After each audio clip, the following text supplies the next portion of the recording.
It's the vlogging Colonel. This is the Colonel's vlog. Welcome, everyone. It's the Colonel here. Thanks for joining me. I'm here today at a cool cemetery, another cemetery. I know. We've been doing lots of cemeteries. Well, cemeteries are cool. There's a lot of history. Eventually, I'll run out of cemeteries here locally. But, again, the wife is working. Dropped her off. I was like, well, I'll just find something nearby to her to do the vlog. Do this whole tree. It's another cool thing about old cemeteries. Seems like every one of them has this one old, dead tree. I think this one actually is proper dead, not still alive. Like the one at the Long Run Cemetery. So this is the Pennsylvania Run Cemetery. Not to be confused with the Long Run Cemetery. This is the old Pennsylvania Run Presbyterian Church. Now it's a Baptist church, I guess. Boy, that sign looks. Look at that sign. Assuming this is still like an active church, I have no idea. But it's got some like exorcist vibes going on with that sign right there. This church, I believe, was built in the 1840s, somewhere in there. It's the second church built on the site. There was originally a log cabin structure that was built here to house the Presbyterian congregation. That would have been around the same time as the Long Run, which would be 1780s to 1790s, the very beginning of the frontier era of Kentucky. Prior to that, it just really wasn't really a thing to be here. And both this church and the cemetery represent one of the oldest religious outposts in Louisville proper. It was founded by pioneer families who brought their faith and traditions directly from Pennsylvania to the Kentucky era. Now it's named after the nearby creek. Also, creeks were called runs. So when you hear that term, Pennsylvania Run, Long Run, those are creeks. There's a Pennsylvania Creek down near here. Oh, there's a marker here. Check that out real quick. So started by Presbyterian families who came from Pennsylvania to Kentucky in the 1780s. First church was a log structure built in the 1790s. The present church was built about 1840. It's one of the few churches that survived from the 19th century. It was one of the oldest Presbyterian churches in Louisville. I guess it's the same on the other side. The cemetery was on this site by 1795. It's the earliest date on an existing tombstone, which marks the grave of William Cummins, one of the organizers of the church. Cemetery and church were designated as Metro Historic Landmarks and were listed on the National Register of Historic Places in 1983.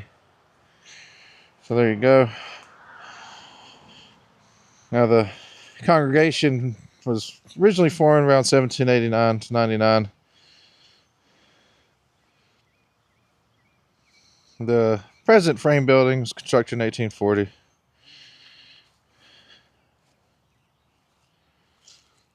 Later in its history, it was changed to the Smyrna Baptist Church. And now it's, I guess, the Emmanuel Freewell Baptist Church. I do not know if it's still in operation or not. Now, the burial ground, as you saw on the sign, was active around 1795 as the central burial place for this community. Now, these were mainly Scot, I believe. Scot and Irish, if I'm not mistaken.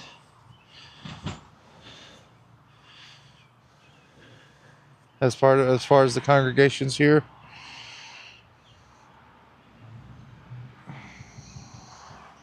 The cemetery serves as a somber chronicle of the late 18th and 19th century frontier.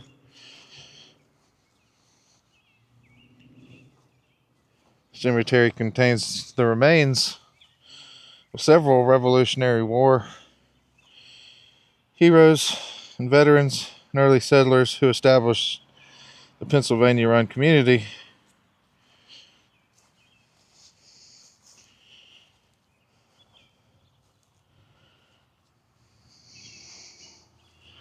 It's a popular place for, I guess, archaeologists or genealogists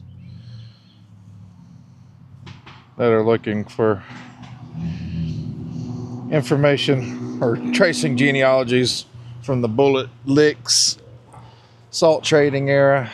Because I think I've said in a previous vlog, I've heard of the Buffalo Trace and all that. Many of these licks or traces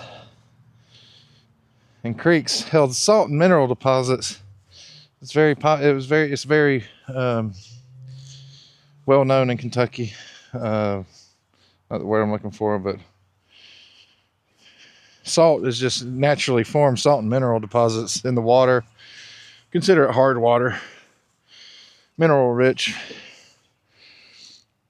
But there was quite a salt trade that developed all throughout this area of Kentucky. That's why you have like the Buffalo Trace, because buffalo and other animals would frequent and travel through the area for its salt content.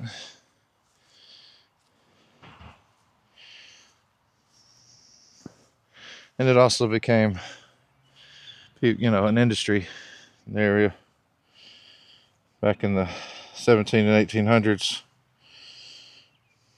Now there are a significant number of uncarved field stones here. These represent the earliest and poorest residents of the cemetery here.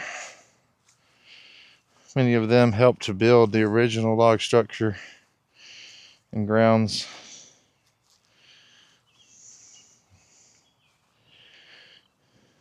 It serves as kind of a contrast.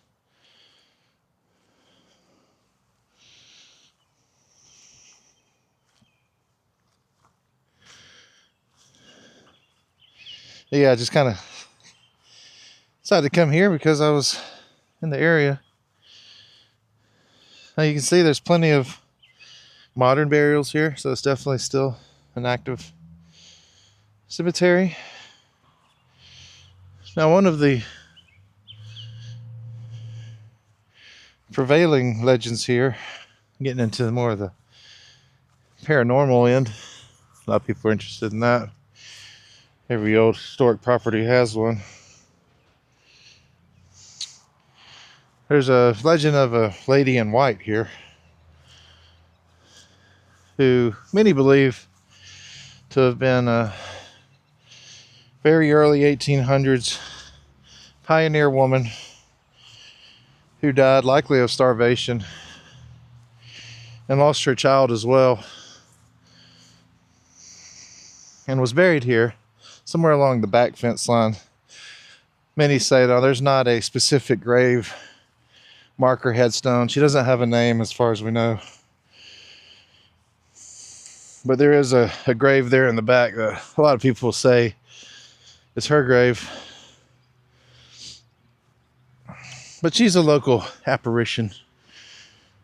Thomas Price Cooper, 1819 to 1898.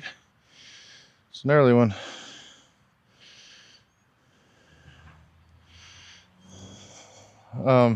But people, claim to have seen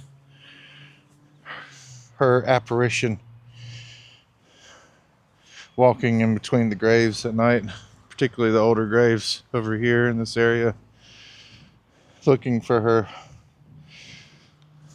long lost child. And it's probably one of the more persistent legends that I'm aware of. You know, you've got the lady in blue downtown, the seal box. The lady in white down here, Pennsylvania Run, that's been a legend for hundreds of years now. Residents to this very day have claimed to see her. This is the back of the church building here.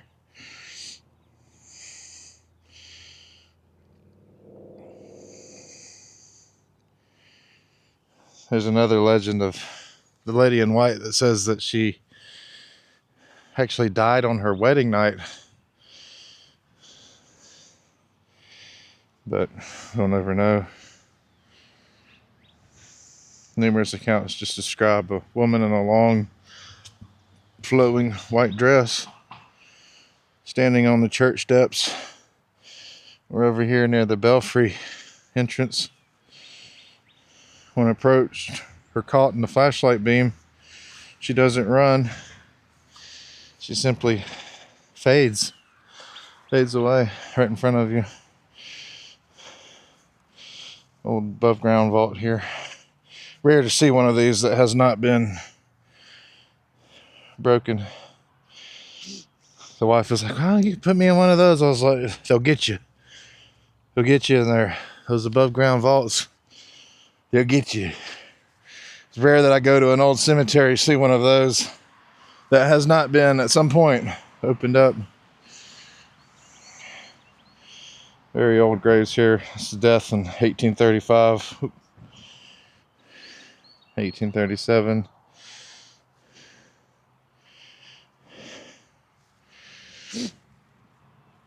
I believe these are kind of the older. All this is the older, and you can see somebody has restored and fixed a lot of these. That's born 1793, died 1852.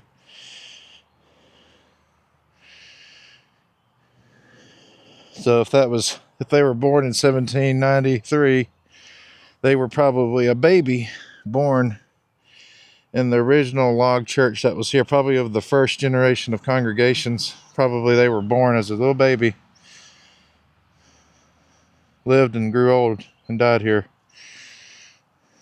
And if they died in 1850, that means they would have lived to see this church built when they died here.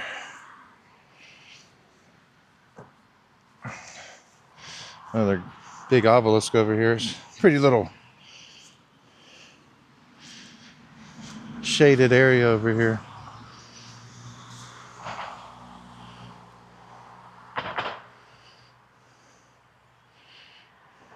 Can't really see the name on that. Ebenezer James David John. Ebenezer James David. Ebenezer, I guess. Ebenezer's last name.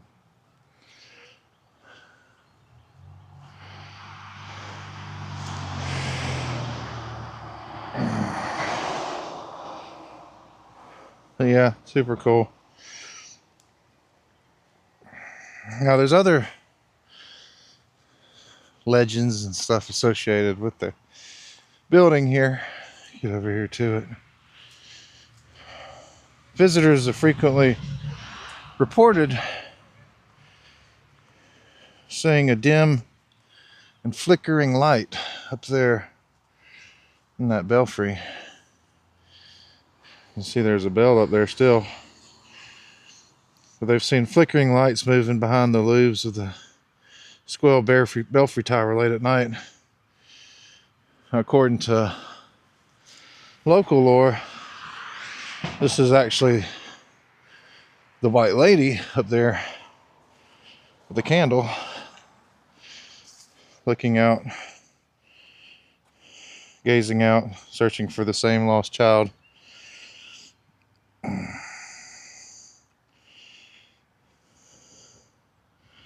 Well, a lot of people have seen that flickering light up there.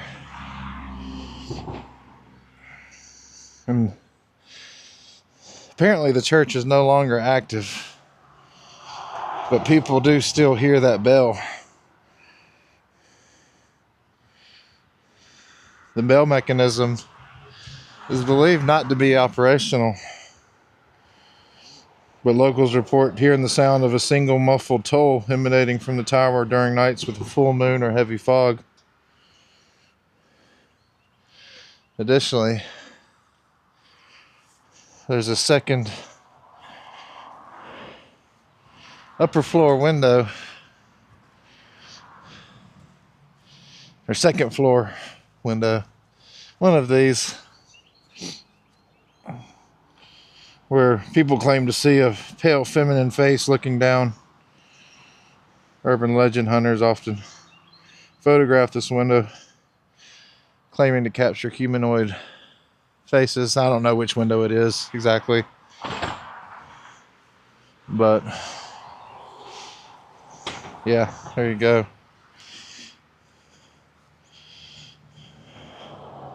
And while historians point to the church's Scots and Irish pioneer roots as the sources for these morning stories, the belfry remains the focal point for anyone looking to document the supernatural side of the Outer Loop area.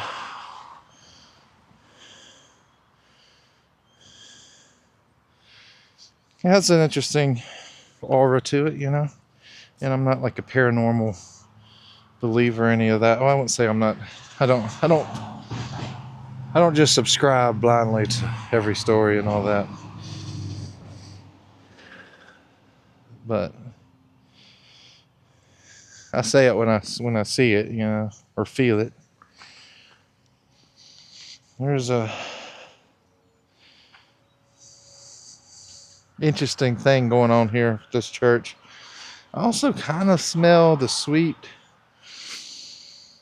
like the sweetness of the decomposing corpse, if that makes sense.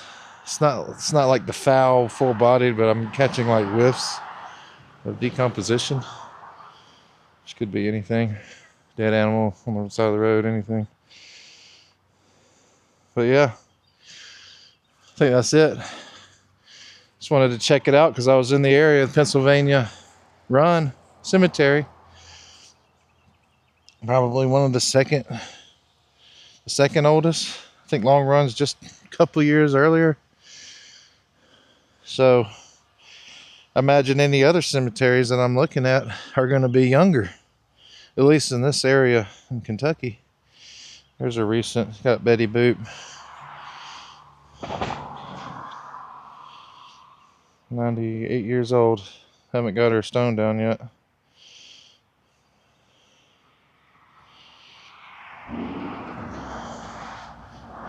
That's it. And so until the next time, tomorrow, hopefully, I see you guys. This vlog is laid to rest.